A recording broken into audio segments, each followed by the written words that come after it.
ಮುಖ್ಯಮಂತ್ರಿಗಳು ಉಪಮುಖ್ಯಮಂತ್ರಿಗಳು ದೆಹಲಿಗೆ ತೆರಳಿದ್ದಾರೆ. ಕರ್ನಾಟಕ ರಾಜ್ಯದ ಸುಮಾರು 12ಕ್ಕಿಂತ ಹೆಚ್ಚು ಜಿಲ್ಲೆಗಳಲ್ಲಿ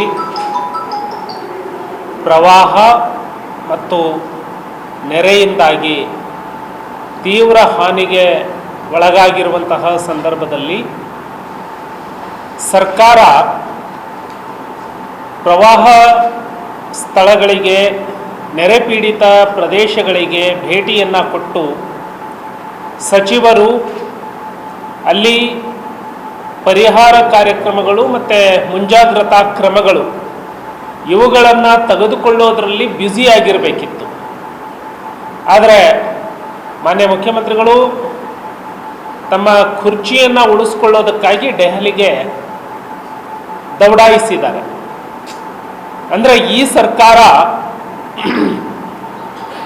ತಮಗೆ ಅಧಿಕಾರ ಮತ್ತು ಕುರ್ಚಿ ಅನ್ನುವಂಥದ್ದು ಮಾತ್ರ ಮುಖ್ಯ ಆಗಿದೆ ಬಿಟ್ಟರೆ ಈ ಸಂದರ್ಭದಲ್ಲಿ ಜನರ ಜೊತೆಗೆ ನಿಲ್ಲುವಬೇಕು ಅನ್ನುವಂತಹ ಮಾನವೀಯತೆಯನ್ನು ಈ ಸರ್ಕಾರ ಕಳೆದುಕೊಂಡಿದೆ. ಭಾರತೀಯ ಜನತಾ ಪಕ್ಷ 6 ತಂಡಗಳನ್ನು ಮಾಡಿ ಇಡೀ ರಾಜ್ಯಾದ್ಯಂತ ನೆರೆ ಪೀಡಿತ, ಪ್ರವಾಹ ಪೀಡಿತ ಪ್ರದೇಶಗಳಿಗೆ ಭೇಟಿಯನ್ನು ನೀಡುವಂತಹ ಕೆಲಸವನ್ನು ಮಾಡ್ತಾ ಇದೆ. ಭಾರತೀಯ ಜನತಾ ಪಕ್ಷ ಈ ಸರ್ಕಾರವನ್ನು ಒತ್ತಾಯಿಸುತ್ತೆ. ಸನ್ಮಾನ್ಯ ಯಡಿಯೂರಪ್ಪನವರು ಒಂದು ಮನೆ ಸಂಪೂರ್ಣ ನಷ್ಟ ಆದರೆ 5 ಲಕ್ಷ ರೂಪಾಯಿಗಳನ್ನು ಪರಿಹಾರ ಕೊಟ್ಟಿದ್ದರು.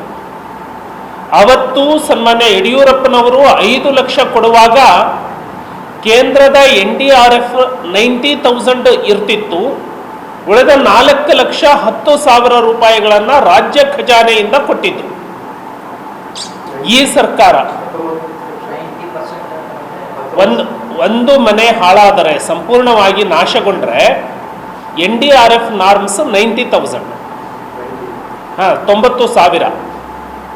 ಆದರೆ ಸನ್ಮಾನ್ಯ ಯಡಿಯೂರಪ್ಪನವರು ಆ 90,000ಕ್ಕೆ ರಾಜ್ಯ ಖಜಾನೆಯಿಂದ 4,10,000 ರೂಪಾಯಿಗಳನ್ನು ಜೋಡಿಸಿ ಒಟ್ಟು 5 ಲಕ್ಷ ರೂಪಾಯಿಗಳನ್ನು ಸಂಪೂರ್ಣ ಹಾಳಾದ ಮನೆಗಳಿಗೆ ಪರಿಹಾರವಾಗಿ ಕೊಟ್ಟರು.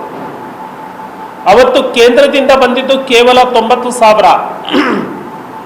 ರಾಜ್ಯದ ಬಜೆಟ್ನಿಂದ, ರಾಜ್ಯದ ಖಜಾನೆಯಿಂದ ಉಳಿದ ಹಣವನ್ನು ಯಡಿಯೂರಪ್ಪನವರು ಬಿಡುಗಡೆ ಮಾಡಿದ್ರು. ಇವತ್ತು ಈ ನಾಚಿಕೆಗೆಟ್ಟ ಸರ್ಕಾರ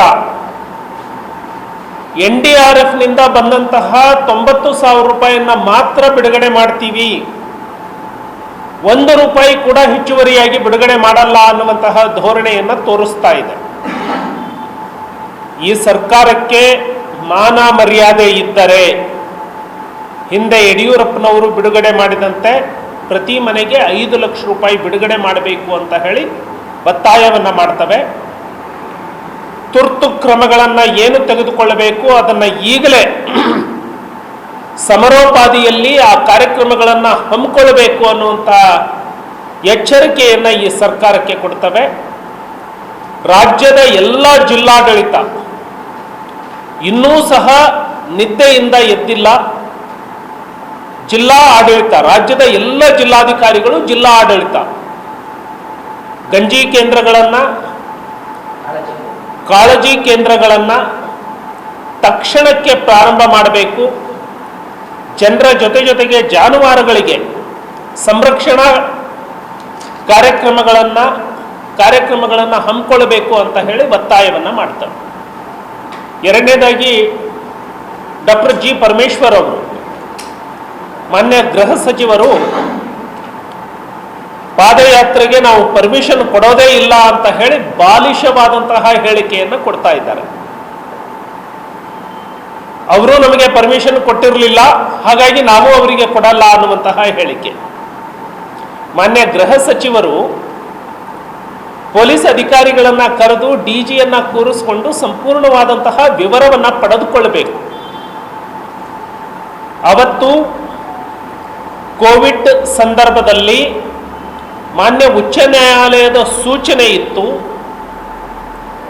ಹಾಗಾಗಿ ಕೋವಿಡ್ ಇನ್ನೂ ಹೆಚ್ಚಾಗಬಾರದು ಅನ್ನುವಂತಹ ಕಾರಣಕ್ಕಾಗಿ ಮಾರ್ಗಸೂಚಿಗಳ ಅನ್ವಯ ಆ ಸಂದರ್ಭದಲ್ಲಿ ಮಾತ್ರ ನಾವು ಅನುಮತಿಯನ್ನು ನ್ಯಾಯಾಲಯದ ಸೂಚನೆಯ ಮೇರೆಗೆ ನಿರಾಕರಣೆ ಮಾಡಿತ್ತು.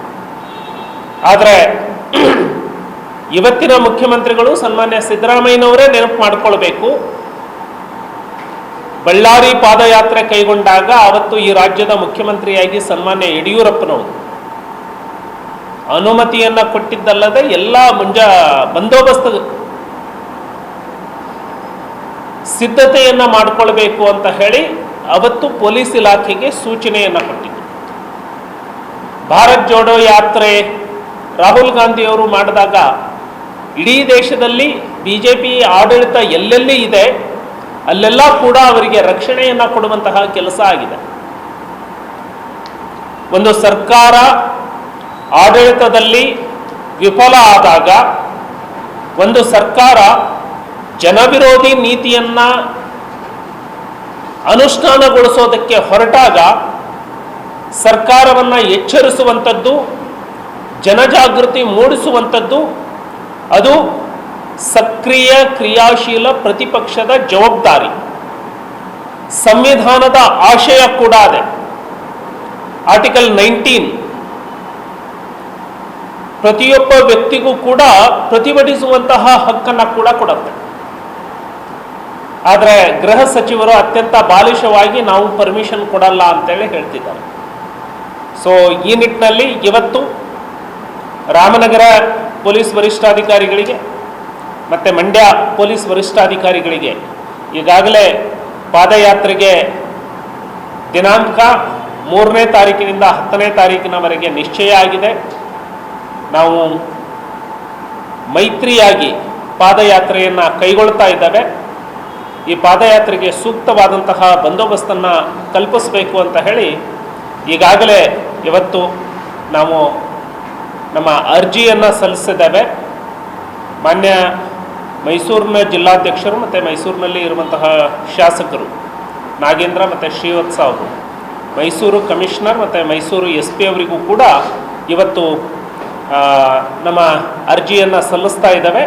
ಸೂಕ್ತವಾದಂತಹ ಬಂದೋಬಸ್ತಿಯನ್ನು ಕೈಗೊಳ್ಳಬೇಕು, ಪಾದಯಾತ್ರೆಗೆ ಅನುಮತಿಯನ್ನು ನೀಡಬೇಕು ಅಂತ ಹೇಳಿ. ಸೊ ಅನುಮತಿಯನ್ನು ನಿರಾಕರಿಸುವ ಮಟ್ಟಕ್ಕೆ ಅನುಮತಿಯನ್ನು ನಿರಾಕರಿಸುವುದರ ಮೂಲಕ ಅತ್ಯಂತ ಕೀಳು ರಾಜಕಾರಣಕ್ಕೆ ಈ ಸರ್ಕಾರ ಇಳಿಯುವುದಿಲ್ಲ ಅನ್ನುವಂತಹ ವಿಶ್ವಾಸ ನನಗಿದೆ. ಮಾಹಿತಿಯ ಕೊರತೆಯಿಂದಾಗಿ, ಕಾನೂನಿನ ಕೊರತೆಯಿಂದಾಗಿ, ಗೃಹ ಇಲಾಖೆ ಮತ್ತು ಗೃಹ ಸಚಿವರ ನಡುವೆ ಸಂಪರ್ಕದ ಕೊರತೆಯಿಂದಾಗಿ ಗೃಹ ಸಚಿವರು ಆ ಹೇಳಿಕೆಯನ್ನು ಕೊಟ್ಟಿರಬಹುದು ಅಂತ ಹೇಳಿ ನಾನು ಭಾವಿಸ್ತೇನೆ.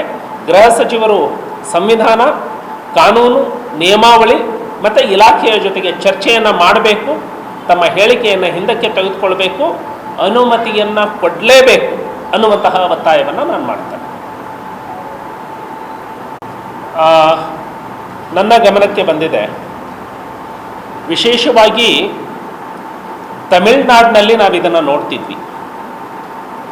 ಕರುಣಾನಿಧಿ ಮುಖ್ಯಮಂತ್ರಿಯಾದಾಗ ಜಯಲಲಿತಾ ಅವರನ್ನ ಅರೆಸ್ಟ್ ಮಾಡುವಂಥದ್ದು, ಕೇಸ್ ಹಾಕುವಂಥದ್ದು, ಜಯಲಲಿತಾ ಮುಖ್ಯಮಂತ್ರಿ ಆದ ತಕ್ಷಣಕ್ಕೆ ಕರುಣಾನಿಧಿಯನ್ನು ಜೈಲಿಗೆ ಕಳಿಸುವಂಥದ್ದು, ಈ ಥರದ ದ್ವೇಷದ ರಾಜಕಾರಣ ತಮಿಳುನಾಡಿನಲ್ಲಿ ಮಾತ್ರ ಇತ್ತು. ಕರ್ನಾಟಕ ಇದು ಇಡೀ ಭಾರತ ದೇಶಕ್ಕೆ ಅತ್ಯಂತ ಆದರ್ಶವಾದಂತಹ ರಾಜಕಾರಣವನ್ನು ನೀಡಿದಂತಹ ರಾಜ್ಯ. ಕರ್ನಾಟಕದಲ್ಲಿ ಈ ರೀತಿಯ ದ್ವೇಷದ ರಾಜಕಾರಣ ಇಲ್ಲಿಯವರೆಗೆ ನಡೆದಿರಲಿಲ್ಲ. ಈ ಕಾಂಗ್ರೆಸ್ ಸರ್ಕಾರ ಅಸ್ತಿತ್ವಕ್ಕೆ ಬಂದ ಮೇಲೆ ಸೋಷಿಯಲ್ ಮೀಡಿಯಾದಲ್ಲಿ ಒಂದು ಅಭಿಪ್ರಾಯವನ್ನು ಹಾಕಿದರೆ ಅವರ ಮೇಲೆ ಸುಳ್ಳು ಕೇಸನ್ನು ದಾಖಲು ಮಾಡುವಂಥದ್ದು, ಒಬ್ಬ BJP ಕಾರ್ಯಕರ್ತನನ್ನು ಯಾವುದೋ ಮೊಕದ್ದಮೆಯಲ್ಲಿ ಫಿಕ್ಸ್ ಮಾಡಿ ಆತನನ್ನು ದಸ್ತಗಿರಿ ಮಾಡುವಂಥದ್ದು, ಅಮಾಯಕರನ್ನು ಜೈಲಿಗೆ ಕಳಿಸುವಂಥದ್ದು, ಈ ಥರದ ಪ್ರಕರಣಗಳು ಹೆಚ್ಚಾಗ್ತಾ ಇದ್ದಾವೆ. ಮೊನ್ನೆ ಅದು ಮೇಕೆ ಮಾಂಸ ಅಥವಾ ನಾಯಿ ಮಾಂಸ ಅನ್ನುವಂತಹ ಗೊಂದಲ ಆಯಿತು. ದುರಂತ ಅಂತ ಹೇಳಿದರೆ ಈ ಸರ್ಕಾರ ಇಡೀ ರಾಜ್ಯಕ್ಕೆ ಸ್ಪಷ್ಟೀಕರಣವನ್ನು ಕೊಡಬೇಕಾಗಿತ್ತು.